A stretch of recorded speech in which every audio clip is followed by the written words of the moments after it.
বিলাসীপাড়ায় Scorpio গাড়িতে অবৈধ গরু জব্দ। রাজ্যতে চোরাচালানকারী গরুর একটি বিশাল চক্র রয়েছে। পশ্চিমবঙ্গ থেকে আসামে গরু পাচারের জন্য পাচারকারীরা নতুন কৌশল ব্যবহার করছে। বিলাসীপাড়া শহরে পাচারকারীদের গ্রেফতার করা হয়েছে। এই মুহূর্তে সবথেকে বড় খবর, বিলাসীপাড়া শহরে পাচারকারীদের গ্রেফতার করা হয়েছে। পুলিশ জাতীয় সড়ক 1 থেকে বিলাসবহুল স্করপিও গাড়িতে বোঝাই 6টি চোরাচালানকারী গরু সহ 3 জন পাচারকারীকে গ্রেফতার করেছে।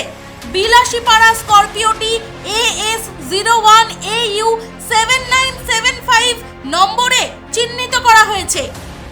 পুলিশ সন্দেহ করছে যে তাদেরকে পশ্চিমবঙ্গ থেকে বিলাসীপাড়ার শহর এলাকায় নিয়ে যাওয়া হয়েছিল। পাচারকারীরা হলেন যথাক্রমে কাঁঠালদি গ্রামের সানোয়ার হোসেন, আনোয়ার হোসেন এবং বাহার আলী। পাচারকারীরা বর্তমানে বিলাসীপাড়া পুলিশ হেফাজতে রয়েছে এবং পুলিশ পাচার করা গরুর মালিক হযরত এবং জয়নালকে খুঁজছে।